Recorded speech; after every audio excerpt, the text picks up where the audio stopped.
Hey, what's up, everybody? This is Pain User. And I'm Cat's Pajamas. And we have Game 2 between aTnSocke and Complexity's Cruncher. Cruncher spawning as our orange Protoss in the bottom left position on Shakura's Plateau. And we have Zocke spawning as our teal Protoss in the bottom right position. And last game, Zocke just playing very patiently, picking off a few stalkers here and there when he can, and able to handily take that last fight with more than enough supply to just end the game immediately. Yeah, absolutely. Cruncher had cut workhorse for so long because he was counting on his blink stalkers to kind of get up there before any sort of immortals or any sort of zealot heavy force was ready to go. I totally don't think he anticipated Zocke to go right for blink stalkers back at him. A 4-gate blink stalker build nonetheless, where Zocke had a definite advantage in reinforcing, and as soon as that first attack failed out of Cruncher, he was just not in a good position from there on out. Yeah, totally agreed. And Zocke doing a great job to actually finish off the game. I mean, he was attacking uphill. He didn't necessarily have an advantageous position, but he knew that he just had so many units that he was just going to press right through, and he just ended the game right there. So good, solid, straightforward decision-making. Nice killer instinct from Zocke, and that's what I like to see. Yeah, absolutely. Cruncher actually putting down a 14 gateway as opposed to the 13 gateway out of aTnSocke. And looks like Zocke just scouting around, making sure nothing cheesy, no sort of proxy gateway or anything, which is pretty popular on this map. I mean, there's a lot of possibilities for it. Your main is quite large. There's a lot of areas you can hide a bunch of structures, not just in the main, but also down on the plateau at the natural. So cheesy strategy is certainly quite popular on this map. Not a bad idea for Zocke to go around and check for those. Zocke has his gas up. Looks like Cruncher does as well. So everything looks all quiet for the time being. Really going to come down to second gas timings before we start to see some sort of differentiation in the builds. Yep. All is quiet on the eastern and western fronts. Probe doing a little bit of cute harass on the pylon right there, trying to get Zocke to pull a probe off to deal with that, but I highly doubt that he's going to. Probably just going to wait for that zealot to get out. We do have Cruncher's second gas down, so he does grab that second gas a little bit earlier, but I don't think that the gas steal, and I think Cruncher might have been going for the gas steal again there, but Zocke does grab that second gas, and strangely enough, Zocke not affected so much by that gas steal last game. No, not at all. Like I said, he still went for a pretty gas-intensive build. Didn't go for, a lot of players will feel like they're forced into an offensive for warp gate where they put a lot of zealots for defense, or to buffer damage, I guess I should say, and then they just go for it. But Zocke proving that a gas steal certainly not the end of the world in a PvP. Looks like Cruncher about to add another structure here. Has his probe up, and that is going to be a robo. So 1-gate robo facility coming out. Zocke, going right to Twilight Council, and dual gas Twilight Council before second and third gateways usually means DTs. So we'll see what he ends up going with here in a second. Hopefully it's not DTs. I'll tell you that. I don't think he has an idea that this robo facility's up at the moment. I highly doubt that as well. Oh, but look at that. Oh no, never mind. The colors look really similar, actually, right there for some reason. Oh, the 90%, the 90% gold probe, of course. Have you actually seen that that mod that guy made, the text file that mods all of your colors and just like enhances all the brights and enhances the digital vibrance? Yeah. It's amazing. Yeah. I think that should be made legal for casting, for one. Actually, we in could tournament play. Oh, we could do it. Well, we may have to get his permission. But nonetheless, we do have aTnSocke actually going after a Blink Stalker build one more time. And, I got to admit, this is going to be relatively difficult for him to do any damage because Cruncher's probably going to put out Immortals here just a second as soon as he gets the 250 minerals. Let's see. Still waiting. There we go. Okay, the Immortal is on the way.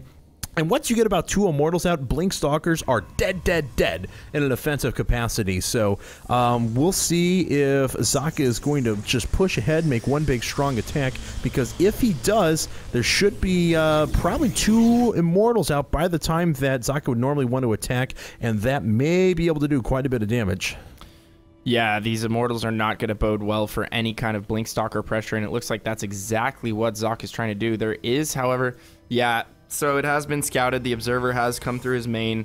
He knows about the Blink Stalkers at this point. He knows that it's 4 Warp Gate Blink Stalkers, no less. I'm not sure if Zoc has spotted eyes on that cloaked observer moving through his base, but that will give him an idea that there is a robo out and that he will have a very small window of time, more than likely, to do some damage here. The second Immortal is about to come out, and I feel like once that second Immortal comes out, man, each volley from Cruncher's army is just going to almost pretty much kill a Stalker. So yeah, absolutely. It's going to be very difficult for him to get anything done. And here we go. aTnSocke making his way into the natural. And nice job, Cruncher, keeping his Immortals up at the front. And that...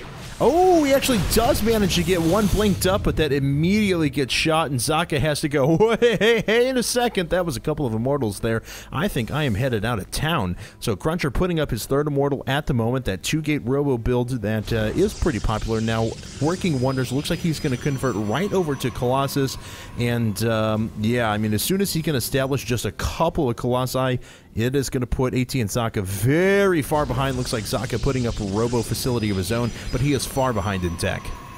Yeah, he's definitely very far behind in tech. He's not going to be able to expand out of this.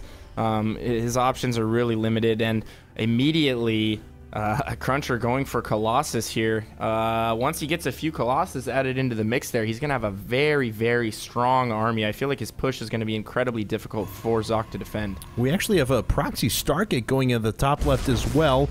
Cruncher immediately defends, though, against any sort of pressure out of Zocke there. So Zocke is... he is investing it. I mean, he's got everything. He is exploring every possible tech path for a Protoss player.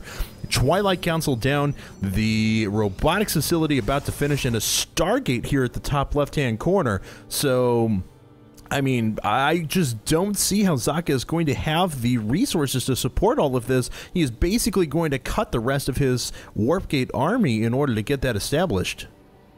Yeah, I'm very curious whether he's going to build a Phoenix or a Void Ray out of that Stargate, and it is done, so not utilizing it just yet, just kind of hanging out. And I really wonder what he's going to make out of that. Is he going to start massing Phoenixes? Is he going to start trying to mass Void Rays? And it looks like he's going to start trying to mass Void Rays. This could be a very intelligent move by him because Cruncher is investing so much in those 3 Immortals, the Colossus. Obviously, none of those units can hit air.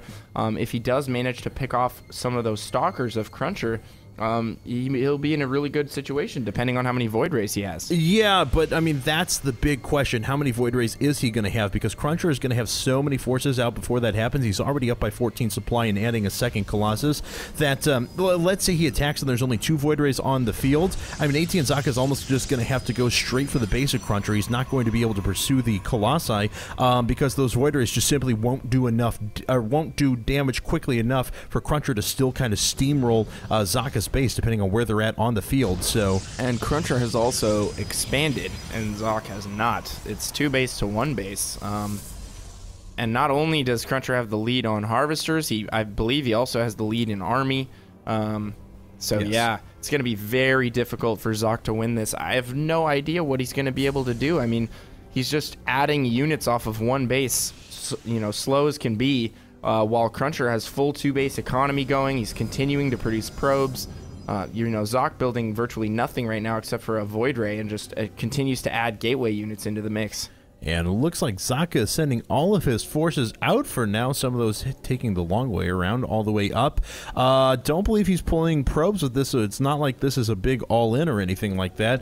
And he is going to attack behind these 3 Void Rays, so we'll see what he's able to do. Cruncher does only have 5 Stalkers out, so this could do a lot of damage here. So Zocke just bringing in as many forces as he can. He's cutting the rest of his workers. This is all in at this point.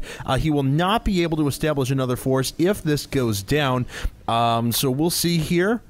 Just waiting. Zocke positioning his forces. Zealots at the front. Void Rays at the ready. Here come the Void Rays, though. And immediately, I imagine Cruncher is going to have to warp in a few Stalkers to continue to do some damage there. So those Void Rays are exacting their damage. However, these Colossi sitting on the high ground and just tearing through all of those Stalkers. Zocke losing his forces at an incredibly quick rate, and that is going to force Zocke away. Now we have Stalkers being rallied in. The last Void Ray is about to fall. That is going to kill all of Zocke's forces. He is forced to GG. Yep. He said it. that play-by-play pretty much explains exactly what happened right there. Just not enough from Zocke. Definitely a very, very late all-in. Tried to catch him with the Void Ray transition, but there were just there were too many stalkers on the field. And not only that, Zocke was not actively targeting the stalkers that were on the field. Right. Absolutely. And, yeah, I mean, he actually did. He ran in with the Void Rays. The Void Rays were attacking the Stalkers, but none of the rest of his forces were. There was no way they were going to be able to jump in there and blink in either, because those Colossi would have just torn them apart. So Cruncher really establishing dominance throughout that entire game does tie it up 1-1 here. Yep, 1-1, and we will be coming right back at you guys with Game 3.